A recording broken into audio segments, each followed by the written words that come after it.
Sir দেখতে পেলাম আবারও বন দপ্তরের সাফল্য স্যার, একটা প্রচুর পরিমাণ গাড়ি বুঝে কাঠ বুঝে গাড়ি আটক করা হয়েছে স্যার। কোথা থেকে বা সাফল্য উঠে আসলো স্যার? আমি এসডিএফও ধর্মনগর। আমরা ভোরবেলা আজকে আনুমানিক 6টা নাগাদ আমাদের কাছে ইনফরমেশন আছে যে কিছু একটা কাঠ বোঝাই, ইলিগেল কাঠ বোঝাই গাড়ি আমাদের এরিয়া দিয়ে যাচ্ছে। তো আমরা ইমিডিয়েটলি অ্যাকশন নিই।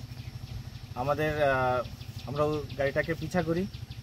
আর দীর্ঘদিন যাবতে আমাদের এখানে কিছু কিছু ইনফরমেশন আসছিল যে ইলিগেল সন টিম্বার পাচার হচ্ছে আমাদের এখানে। তো আমরা ইনফরমেশন কালেক্ট করি এবং যথারীতি তার জন্য অ্যাকশন নিই। আজকে আপনি দেখতে পাচ্ছেন আজকে আমরা একটা কাঠ বোঝাই গাড়ি আমরা এখানে সিজ করেছি।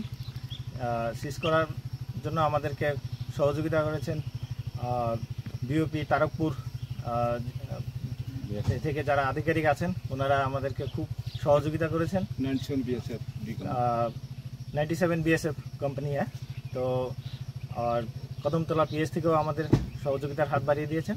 তো আগামী দিনেও আমরা এই ধরনের অপারেশন জারি রাখবো। আমরা চাইছি কখনো মানে ইলিগাল টিম্বার যেন সিজ আমাদের এখান দিয়ে না হয় বা কোনো ধরনের ইলিগাল অ্যাক্টিভিটিস না হয়, সেজন্য আমরা লক্ষ্য রাখবো।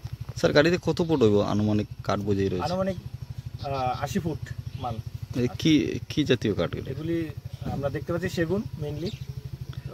প্রাথমিক স্যার ধারণা কি হতে পারে, কোথা থেকে নিয়ে আসছিল এই কাঠগুলো? আমরা তো সোর্সগুলি কালেকশন করার চেষ্টা করছি। আমরা রাস্তায় এটাকে ধরেছি, তবে আমার খুব সম্ভবত পানিসাগর বা ওই এরিয়া থেকে এসছে। তো আমরা ওই এরিয়াগুলিকে আইডেন্টিফাই করার চেষ্টা করছি।